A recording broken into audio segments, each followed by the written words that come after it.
Well, there's tremendous opportunities for the girls section, for the women's section of football to be, more innovative, to think outside the box, to learn from the areas where maybe we made mistakes in the past, and to correct those going forward. But more importantly now, tell us a little bit about this incredible story.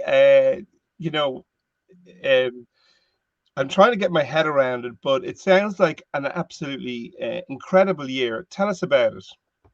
Yeah, well, I suppose that the three teams that I'm primarily involved with at the club on the schoolgirls side are under 16s, are under 17s, and under 19s. And at the beginning of the season, the three teams were obviously entered into their local leagues and cups, and the under 16s were entered into the National SFEI Cup, and our 17s and 19s into the Provincial Munster Cups, and the 17s also into the National FEI Cup. So we knew we had a good team or a good squad at the start of the season, and we had won leagues last year with what was the under 16 team. We moved on to 17s, and we felt we really had a good chance provincially and nationally with the 17s, and we knew with the 16s, with the girls that had been, we'd say, left behind, that were a year underneath, the girls that were coming through, and plus four girls who came in to join us, we knew we had a very strong squad, and that nationally, if we brought our A game, that we'd have a very good, strong chance of going really deep into that competition. So there were 11 competitions that the three squads were entered into, and at the moment we've won 9 of them. We were beaten in a Munster final, and we're in the semi-final of the FEI Cup this weekend against Lakelands from Dublin. So it's a really terrific record, and it's testament to the commitment of the girls, because we have 8 girls who play across the 3 squads, and then within the 17s there's 13 of that squad would play under 16, and then the vast majority of the 17s, who would be made up of the 16s and 17s, would play on the 19 squad to supplement the girls that were over age for 17s.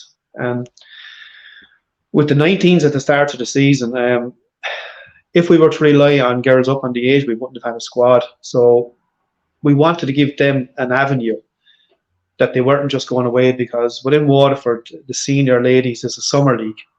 So it would have meant that they would have had no football for 12 months. So we made a decision to enter them into the 19s and bring up the 17s to assist them, to make sure that we had squads, because we didn't want them having no football. And I suppose of the 3 teams, we would have had the least expectations of them, but at the same time knew they were a good team. And they were the first to really make the mark when they made club history by winning the under 19 Munster Cup.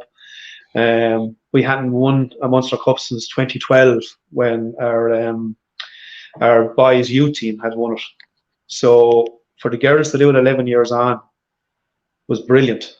And we'd kind of said to the girls at the start of the season, we have an honours board within our club for all national, provincial titles that we've won. And we kind of brought all the girls in and showed it to them, and asked them at the start of the season, did they want to become part of the club's history and have their name, their squad on that board? And we said it to all 3 of the squads. And the 19s were the first to achieve it with the Munster Cup. The 16s followed suit then when they won the National Under 16 SFEI Cup, the first team from Waterford to ever win it.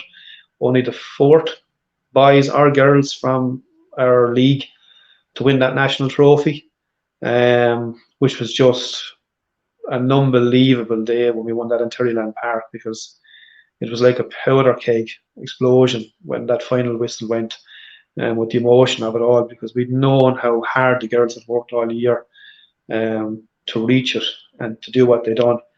So they made the honours board. So now the 17s, unfortunately, we lost to Middleton in the under 17 Munster Cup final on a very warm day down at Mitchelstown, 1-0.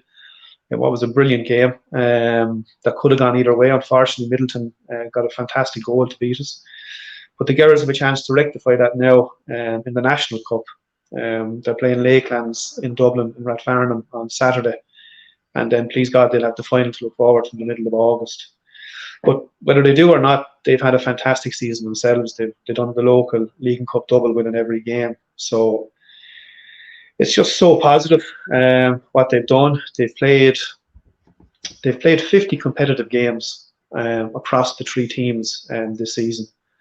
And even during the Christmas break, there was no break for them. We trained, and on the 2nd of January, we travelled up to an invitational tournament up in Barret Hill, where we had 4 of the best teams from Munster at youth level playing. And the girls played 4 games that day and won that tournament. So even during the Christmas holidays, they were focused. They were working hard and keeping themselves fit and determined to do well. We brought them to Barcelona in May, which was great for them because it gave them a break from the rigours of the league. But it was like a busman's holiday in that they had 2 training sessions there and they played 2 matches against La Liga academy sides. So that kind of showed them the standard that we want to be, and they loved the experience, and it kind of helped. It was great for team bonding. Oh yeah. Because there's more to the sport than just, we'd say, being on the pitch. It's the family atmosphere built around the squad, that they're all together, they're all friends, they all support one another, encourage each other, and events like that really help to kind of capture that atmosphere that you want around your squad.